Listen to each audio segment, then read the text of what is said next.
Vodafone idea, ये नाम सुनते ही दिमाग में क्या आता है? कुछ महीने पहले तक तो शायद दिवालियापन, है ना? एक ऐसी कंपनी जो डूबने की कगार पर थी, लेकिन अचानक से उसका स्टॉक आसमान छूने लगा। तो सवाल ये है कि इस जबरदस्त उछाल के पीछे की कहानी आखिर है क्या? चलिए मिलकर समझते हैं। 88%। जी हाँ, 88%। यकीन करना मुश्किल है, पर सिर्फ 6 महीनों में वोडाफोन आइडिया का शेयर इतना बढ़ गया। मतलब जो स्टॉक 6 रुपए पे था वो 11 रुपए के भी पार चला गया। तो अचानक मार्केट में ऐसा क्या हो गया भाई? और यहीं से असली सवाल शुरू होता है। क्या ये कंपनी की एक जबरदस्त वापसी है, या फिर ये सिर्फ एक हवा का झोंका है, एक भ्रम जो जल्द ही टूट जाएगा? चलिए इस पूरी कहानी की तह तक चलते हैं। ठीक है, तो सबसे पहले ये देखते हैं कि निवेशकों में ये जोश, ये उम्मीद आई कहाँ से। असल में इसकी शुरुआत हुई दो बड़ी घटनाओं से, जिन्होंने पूरा खेल ही पलट दिया। देखिए, कुछ ही महीने पहले की बात है। माहौल ऐसा था कि वोडाफोन आइडिया का दिवालिया होना लगभग तय माना जा रहा था। हजारों करोड़ का घाटा, कर्ज का पहाड़, और तो और कंपनी के मालिक खुद कह चुके थे कि भाई सरकारी मदद के बिना तो बचना नामुमकिन है। लेकिन फिर माहौल बदला, और ये बदला दो वजहों से।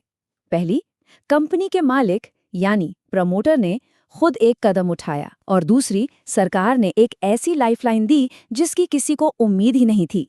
तो पहली चिंगारी थी 98 करोड़ का एक इन्वेस्टमेंट। ये पैसा लगाया खुद कंपनी के प्रमोटर कुमार मंगलम बिड़ला ने। अब देखिए, 98 करोड़ रुपए कंपनी के लिए तो कुछ भी नहीं है, लेकिन इसका जो सिग्नल गया ना मार्केट में, वो बहुत बड़ा था। सोचिए, जब मालिक खुद पैसा लगा रहा है तो कंपनी में पैसा लगाने वाले 60 लाख छोटे निवेशकों का भरोसा तो बढ़ेगा ही। प्रमोटर के इस भरोसे वाले कदम के बाद जो असली गेम चेंजर साबित हुआ, वो थी सरकार की मदद। इसी ने कंपनी को फौरन डूबने से बचाया। कंपनी पर जो दिवालिया होने का सबसे बड़ा खतरा था ना, वो था एक भारी भरकम सरकारी बकाया, जिसे कहते हैं AGR ड्यूज। और सरकार ने इसी बकाये को लेकर एक ऐसा फैसला लिया जिसने समझिए कंपनी को एक नई जिंदगी दे दी। अब सवाल उठता है कि ये AGR आखिर है क्या भला? क्योंकि वोडाफोन आइडिया का भविष्य समझने के लिए इस AGR की गुत्थी को सुलझाना बहुत बहुत जरूरी है। तो देखिए, सीधे और सरल शब्दों में AGR एक तरह की लाइसेंस फीस है। सरकार टेलीकॉम कंपनियों से कहती है कि भाई, आप हमारे देश की हवा यानी एयरवेव्स का इस्तेमाल कर रहे हो, तो अपनी कुल कमाई का एक हिस्सा हमें दो। लेकिन असली पेंच फंसा कुल कमाई के मतलब पर। कंपनियों का कहना था कि हम सिर्फ कॉल और डेटा से जो कमाते हैं उस पर फीस देंगे। वही सरकार का कहना था, नहीं जी, कंपनी की हर तरह की कमाई पर, चाहे वो संपत्ति बेचकर हो या ब्याज से, सब पर फीस लगेगी। ये लड़ाई 15 साल चली, और आखिर में सुप्रीम कोर्ट ने सरकार की बात मान ली।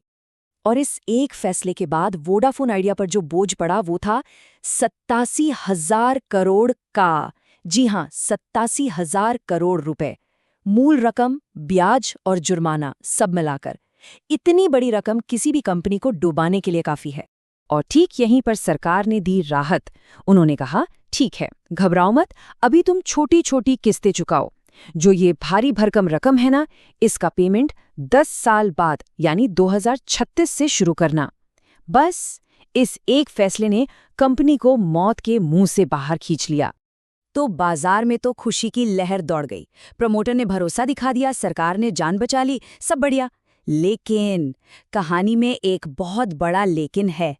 क्या कंपनी की जमीनी हकीकत भी उतनी ही अच्छी है जितनी स्टॉक मार्केट में दिख रही है?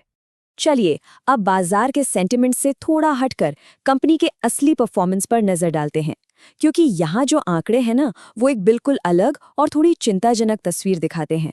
सबसे पहले बाजार में हिस्सेदारी देखिए। जियो और एयरटेल, ये दोनों मिलकर मार्केट के लगभग 76% हिस्से पर काबिज हैं, और वोडाफोन आइडिया वो सिमटकर सिर्फ 16% पर आ गया है। और बुरा ये है कि ये लगातार अपने ग्राहक खो रहा है। और बात सिर्फ ग्राहकों की संख्या की नहीं है, प्रति ग्राहक औसत कमाई यानी ARPU, इसमें भी वोडाफोन आइडिया बहुत पीछे है। मतलब कंपनी हर ग्राहक से हर महीने कितना कमाती है। जैसा कि इस टेबल में दिख रहा है, जहां एयरटेल हर ग्राहक से 208 रुपए कमा रहा है, वहीं वोडाफोन आइडिया सिर्फ 146 रुपए पर अटका हुआ है। और ये स्लाइड, ये असल समस्या की जड़ है। सोचिए, कंपनी जो भी कमा रही है उसका 55%, आधे से भी ज्यादा, सिर्फ पुराने कर्ज का ब्याज चुकाने में चला जाता है। अब ऐसे में बिजनेस को बढ़ाने के लिए 5G में इन्वेस्ट करने के लिए पैसा बचेगा कहाँ से? अच्छा, याद है वो 98 करोड़ का इन्वेस्टमेंट जिसने इतनी उम्मीद जगाई थी? अब जरा इस फैक्ट को देखिए। ये रकम प्रमोटर की कुल 2,28,000 करोड़ रुपए की संपत्ति का 0.05% भी नहीं है। तो ये एक सांकेतिक कदम ज्यादा था, कोई बहुत बड़ा फाइनेंशियल दांव नहीं। तो हमारे सामने दो तस्वीरें हैं। एक तरफ बाजार का जबरदस्त जोश है और दूसरी तरफ कंपनी की बेहद कमजोर हालत। तो इन दोनों को मिला के देखें तो सवाल वही है कि आखिर आगे क्या होगा। तो देखिए, सबसे बड़ी बात यह है कि सरकारी मदद ने कंपनी की जो बुनियादी समस्याएं हैं उन्हें ठीक नहीं किया है। ग्राहक अब भी कंपनी छोड़कर जा रहे हैं। 5G की रेस में ये अपने कॉम्पिटिटर से 2 साल पीछे हैं। कमाई बढ़ नहीं रही और सामने जियो और एयरटेल जैसे पैसे वाले मजबूत खिलाड़ी खड़े हैं। अब कंपनी के पास आगे बढ़ने का रास्ता बहुत संकरा है।